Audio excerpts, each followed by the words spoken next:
Hello everyone, welcome back to my channel IGNOU exams. हम लोग बात कर रहे थे लास्ट वीडियो में BEGS 183 previous year question paper की, जो कि ये है दिसंबर 2021 सेशन का। हमने लास्ट वीडियो में क्वेश्चन नंबर 3 तक डिस्कस कर लिया था। आज हम क्वेश्चन नंबर 4 से स्टार्ट करते हैं। जिस भी स्टूडेंट ने लास्ट वीडियो नहीं देखी है, मैं उसका डिस्क्रिप्शन में लिंक डाल दूँगी, आप उसको देख सकते हैं। तो चलिए क्वेश्चन नंबर 4 स्टार्ट करते हैं। How are reduction devices useful in note taking? Give example of two types of such devices. जो रिडक्शन डिवाइसेज हैं वो नोट मेकिंग में कैसे हेल्प करते हैं और उनके दो एग्जाम्पल को एक्सप्लेन करना है। स्टार्ट करते हैं। Reduction devices is a tool और technique that helps you to condense information in shorter और मोर मैनेजेबल नोट्स। जो रिडक्शन डिवाइसेस हैं वो ऐसे टूल्स हैं या ऐसी टेक्निक्स हैं रिडक्शन डिवाइस जो कि आपको हेल्प करती हैं कि आप इंफॉर्मेशन को कंडेंस करके शॉर्टर वे में मैनेजेबल नोट्स बना सकें। जैसे कि हम किसी भी एक पैराग्राफ की समरी बनाते हैं रिडक्शन डिवाइसेस के थ्रू। तो रिडक्शन डिवाइस क्या है? रिडक्शन डिवाइस कुछ टूल्स और टेक्निक्स हैं जिसकी हेल्प से हम कुछ इन्फॉर्मेशन को शॉर्टर तरीके से मैनेजेबल नोट्स की तरह बना लेते हैं। अब इन ये डिवाइसेस कैसे कैसे हैं? These devices helpful for starters, they can save our time and energy by allowing us to focus on the most important information. ये डिवाइसेस हमको हेल्प करते हैं और जो भी स्टार्टर्स होते हैं, जो स्टार्ट करते हैं अपनी पढ़ाई को, उनको हेल्प करते हैं और टाइम भी बचाते हैं, हमारा एनर्जी भी सेव करते हैं और हमें अलाउ क्या करते हैं, हमें फोकस करने के लिए अलाउ करते हैं कि हम जो इम्पोर्टेंट इन्फॉर्मेशन है सिर्फ उस पर ही फोकस करें। ठीक है, इन डिवाइसेस का क्या फ़ायदा है? Instead of writing down every single details, we can use a reduction device to extract the key points and concept. सारी की सारी लाइन, सिंगल लाइंस को हमें लिखने से बढ़िया है कि हम रिडक्शन डिवाइसेस को यूज़ करके जो उसके इंपॉर्टेंट की पॉइंट्स हैं उनको एक्सट्रैक्ट करके उनको लिखें और उनको याद करें। This makes it easier to review your notes later on the written information. ये अब हमको हेल्प करता है और ईजी बनाता है। हम अपने नोट्स को बाद में जो रिव्यू करते हैं, हम सिर्फ इम्पॉर्टेंट पॉइंट्स लिखते हैं ना, वही रिडक्शन डिवाइसेस है। तो हमें ये हेल्प करता है कि हम ज़्यादा इन्फॉर्मेशन को ना देखें, ज़्यादा बड़ी लेंदी वो ना देखें और इम्पॉर्टेंट की पॉइंट पर फोकस करें। इसके एग्जांपल देख लेते हैं। Some examples of reduction devices are one common type is abbreviations and symbols. पहला क्या कॉमन टाइप है कि एब्रीविएशन और symbol. For instance, instead of writing out the word approximately, you could use your symbol this to represent it. हम abbreviation और symbols को कैसे use करते हैं? जैसे कि हम इतना बड़ा वर्ड है अप्रॉक्सीमेटली, उसमें को हम पूरा ना लिखकर उसकी जगह पर ये सिंबल यूज़ करके अप्रॉक्सीमेटली को रिप्रेजेंट कर सकते हैं सिंबल के तौर पर। और instead of writing out someone's name multiple times, you could use their initials. हम नंबर ऑफ टाइम्स किसी का भी नाम को मल्टीपल टाइम लिखने से बढ़िया है उसके इनिशियल्स को लिख सकते हैं। दीज में सीम्स लाइक स्मॉल चेंजेस। ये हमें स्मॉल चेंजेस तो लगते हैं, but they can add up over time and make your notes such much more efficient. ये हमें छोटे चेंजेस जरूर लगते हैं, बट ये छोटे चेंजेस नहीं होते, ये हमारे नोट्स को मोर एफिशिएंट बनाते हैं और हमारे टाइम को सेव करते हैं। Another type of reduction devices is mind mapping. Second type का रिडक्शन डिवाइस क्या है? Mind mapping. This involves creating a visual diagram that connects different ideas and concepts together. ये क्या इन्वॉल्व करता है? ये इन्वॉल्व करता है कि हम विजुअल डायग्राम्स अपने माइंड के अंदर बनाएं और उनको डिफरेंट टाइप के आइडियाज और कॉन्सेप्ट को कनेक्ट करें एक दूसरे के साथ। By doing this, you can see how different pieces of information related to each other and get a better understanding of these overall topics. ये करने के बाद आप जो डिफरेंट पीसीस की इंफॉर्मेशन उठाते हैं उसे एक नई इंफॉर्मेशन को और बेटर अंडरस्टैंडिंग को क्रिएट करते हैं अपने माइंड में। Mind mapping can be especially useful for subjects like history or literature where these are many interconnected ideas to keep track of. Mind mapping सबसे स्पेशली कहाँ यूज़ होता है? हिस्ट्री में और लिटरेचर्स में जहाँ ये इंटरकनेक्ट करते हैं छोटी छोटी चीज़ों को, छोटी छोटी इन्फॉर्मेशन को, ताकि वो आपको बेटर अंडरस्टैंडिंग प्रोवाइड करा सके। तो आपने देख लिए दो टाइप के माइंड मैपिंग और रिडक्शन डिवाइसेस के माइंड मैपिंग एक है, और दूसरा क्या था? सिंबल और एब्रीविएशन को यूज़ करना। तो ये क्या थे? Reduction devices. क्वेश्चन नंबर 5 की तरफ, क्वेश्चन नंबर 4 हमारा कंप्लीट हो गया। क्वेश्चन नंबर 2 का फर्स्ट पार्ट देखते हैं। क्वेश्चन नंबर 2 क्या कह रहा है? Right a short essay on any one of the following in given around 200 words.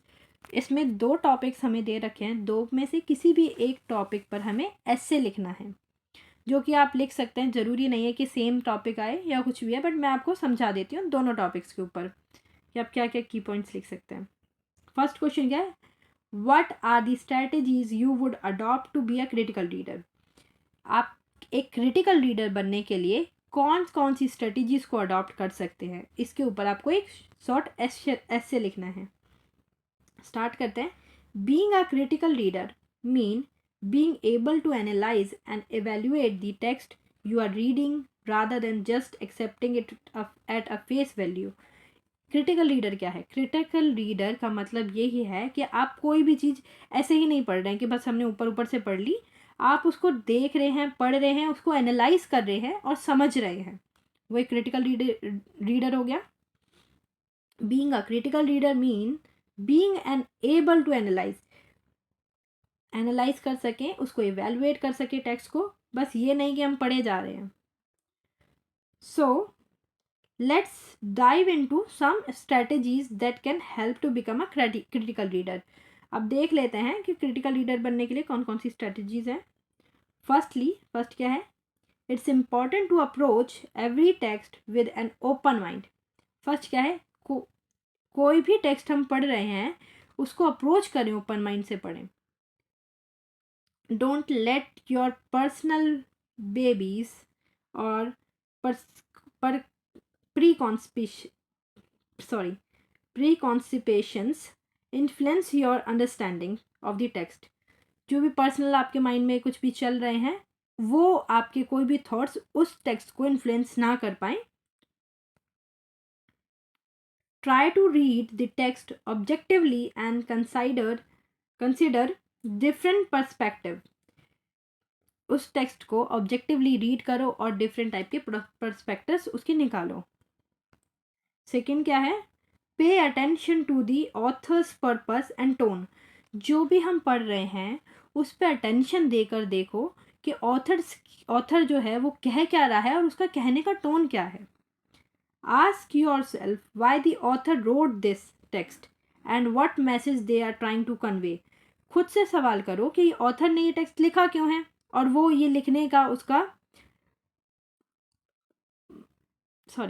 मतलब क्या है, मतलब उसके लिखने का मतलब क्या है, वो कहना क्या चाह रहा है, ये खुद से सवाल करो आप।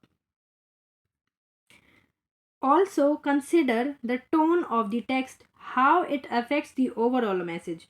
आप कंसिडर करो उसकी टेक्स्ट की टोन को भी, क्योंकि जो टोन होती है ऑथर की वो पूरे टेक्स्ट के ओवरव्यू को बदल देती है। थर्ड क्या है? Thirdly analyse the evidence presented in the text. जो भी टेक्स्ट में एविडेंस दिए गए हैं किसी भी चीज़ को बताने के लिए, उसको एनालाइज करो। Look for supporting evidence and evaluate it's credibility and relevance. जो भी उसके सपोर्टिव एविडेंस दिए गए हैं उसको देखो और रेवेलेंस करिए उसका। Don't just accept claims made in the text without questioning them.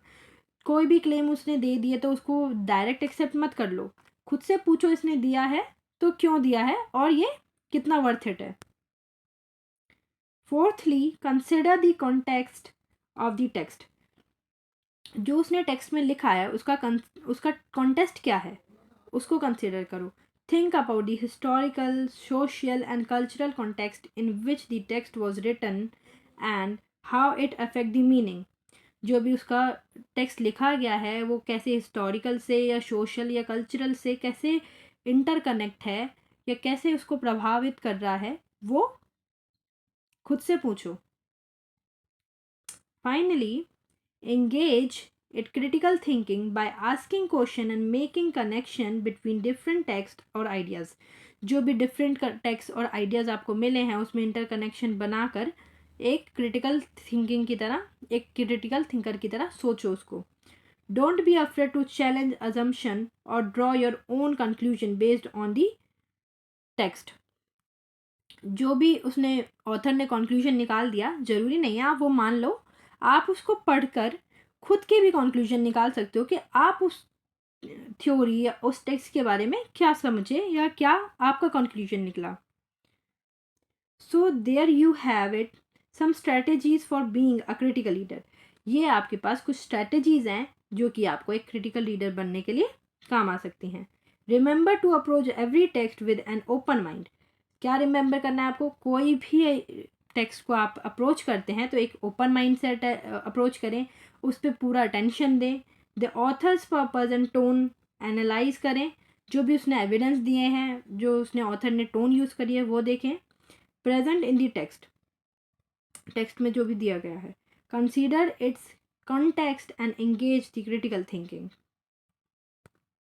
ये फर्स्ट हमारा कंप्लीट हो गया। सेकंड इसके ऑप्शन में दे रखा था, इनमें से सिर्फ आपको एक ही करना है, एक ही पर ऐसे लिखना है। सेकंड क्या है? Briefly describe the 3 major type of study skills and show how they help one to become a better learner. हमें 3 मेजर स्किल को ब्रीफली डिस्क्राइब करना है जो कि स्टडी स्किल्स हैं, जो कि एक बेटर लर्नर बनने में हेल्प करती हैं। सॉरी सॉरी सॉरी सॉरी, ये कैसे हो गया?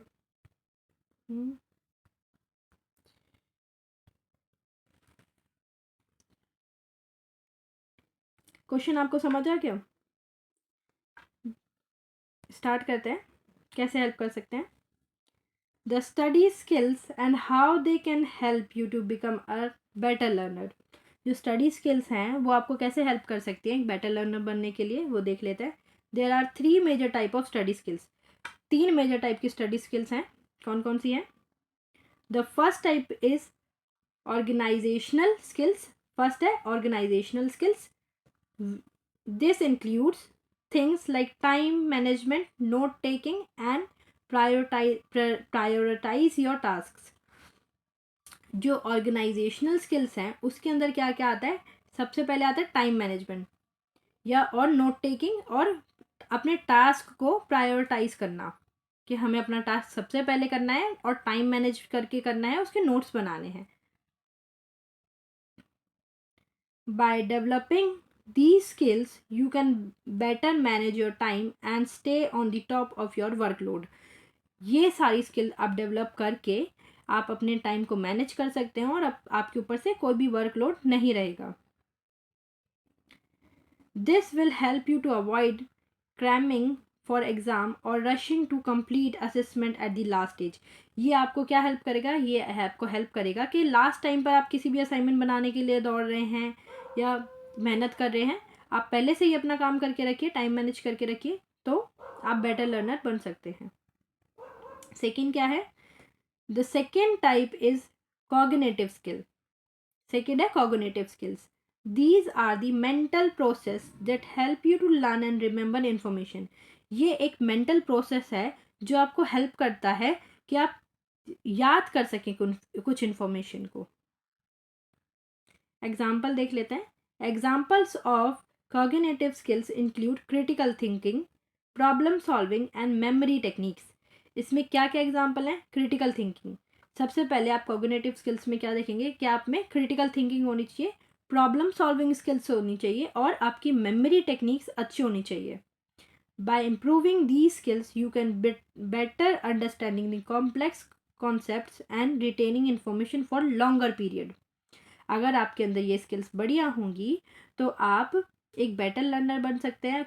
जो कॉम्प्लेक्स कॉन्सेप्ट्स होते हैं उनको बेटर अंडरस्टैंडिंग कर सकते हैं, उनकी बेटर तरीके से समझ सकते हैं और ज़्यादा टाइम तक, लॉन्ग टाइम तक आप उन चीज़ों को याद कर सकते हैं, रख सकते हैं। थर्ड क्या है? The third type is metacognitive skills. Metacognitive skills क्या हैं? These are the skills that help you to monitor and regulate your own learning.